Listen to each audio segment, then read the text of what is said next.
यह कहानी है करिश्मा और संजय की, जो बहुत अच्छे दोस्त थे। करिश्मा और संजय कई दिनों से एक दूसरे से मिलने की कोशिश कर रहे थे, लेकिन अलग अलग शहरों में काम करने की वजह से जिसके कई दिनों की कोशिशों के बाद दोनों ने दिल्ली मिलने का प्लान बनाया। करिश्मा ने घूमने की सारी जगहों की एक लिस्ट बना ली थी। उसने सब कुछ अपने तरीके से प्लान कर लिया था ताकि एक अनजान शहर जाने के बाद उन दोनों को किसी भी परेशानी का सामना न करना पड़े। स्टे करने के लिए करिश्मा ने एक होटल में रूम बुक कर लिया और 18 मार्च की रात दोनों दिल्ली के एयरपोर्ट पर मिले।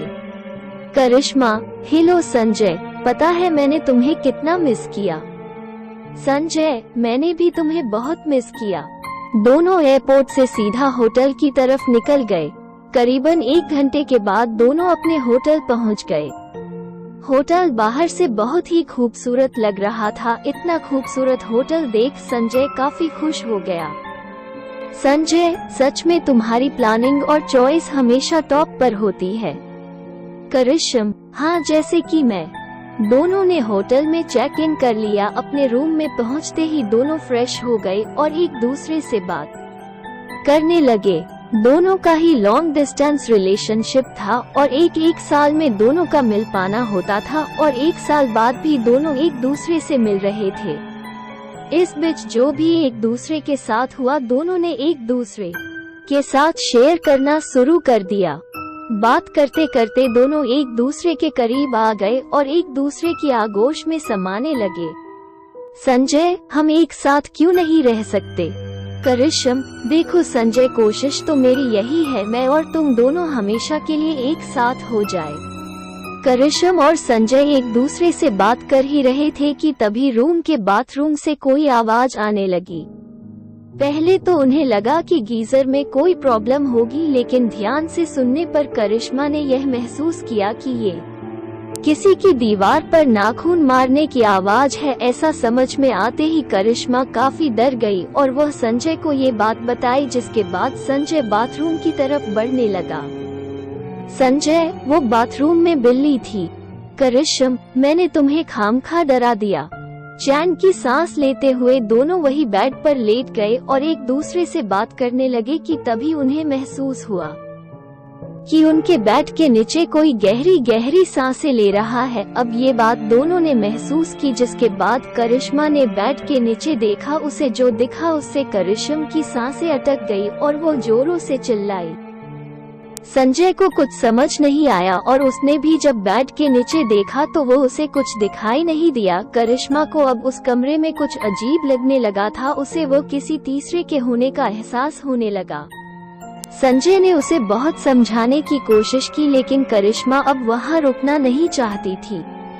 तभी सामने रखा शीशा अपने आप हिलने लगा। इस डरावने नजारे को देख दोनों की सांसें फूलने लगी। अब बात साफ थी, सच में इस कमरे में कोई तीसरा था, पर कौन? अचानक ही शीशा टूटकर चकनाचूर हो गया, लेकिन अब जो उन दोनों ने देखा वो बेहद ही परेशान करने वाला मंजर था। उस कमरे में एक कैमरा पहले से ही लगा हुआ था, यानी अब तक जो भी उन दोनों के बीच हुआ वो सब उस कैमरा में रिकॉर्ड हो चुका था। दोनों काफी घबरा चुके थे और फिर दोनों जल्दी जल्दी अपने कपड़े पहनना शुरू किया और वहां से निकलने की तैयारी करने लगे। इतने में पास रखे अलमारी से किसी के गुर्राने की आवाज आने लगी। यह सुन दोनों बहुत ही डर गए। अब बस कैसे भी करके दोनों वहां से भागना चाह रहे थे, लेकिन कमरे का दरवाजा खुल ही नहीं रहा था। काफी देर की कोशिशों के बाद भी दरवाजा नहीं खुला कि अलमारी अपने आप जमीन पर गिर गया। करिश्मा का डर एकदम सही था कि यहाँ कोई तीसरा भी है। वही अपने सामने इतना खतरनाक आकृति देख दोनों ही डर से कांपने लगे कि तभी हवा की तेजी से उस आकृति ने संजय का गला पकड़ लिया। संजय जोर जोर से चिल्लाने लगा, उसका दम घुटने लगा था। करिश्मा भी संजय को बचाने की कोशिश की रही थी, लेकिन वो कामयाब नहीं हो पा रही थी। फिर संजय ने पूछा, तुम्हें मुझसे क्या चाहिए? संजय के पूछते ही उस भूतिया आकृति ने हवा में कुछ लिखा। सच बोलो। ये पढ़कर किसी को भी कुछ समझ नहीं आया। उसके बाद उस भूतिया आकृति ने फिर से कुछ लिखा, कैमरा। संजय, मुझे कुछ नहीं समझ आ रहा है, मुझे छोड़ दो।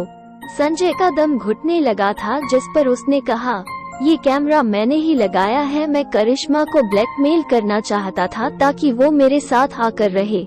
संजय के ऐसा कहते ही करिश्मा के पैरों से जैसे जमीन ही खिसक गई।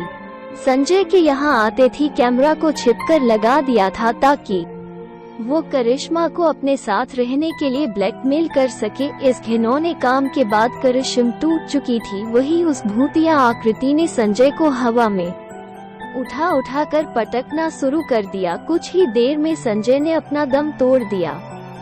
मगर ये भूतिया आकृति थी कौन? बात अब साफ थी। उस भूतिया आकृति ने करिश्मा की जिंदगी को नर्क होने से बचाया और संजय को इसके किए की सजा दी। भूतिया आकृति, करिश्मा तुम रो मत, मैं तुम्हें बचाने ही आई थी। इस धोखेबाज इंसान ने मुझे भी ऐसे ही बर्बाद किया था। मैं कमजोर थी और मैं डर के कारण आत्महत्या कर ली थी, लेकिन आज मेरा बदला पूरा हुआ। अब ये किसी के साथ भी ऐसा नहीं कर पाएगा।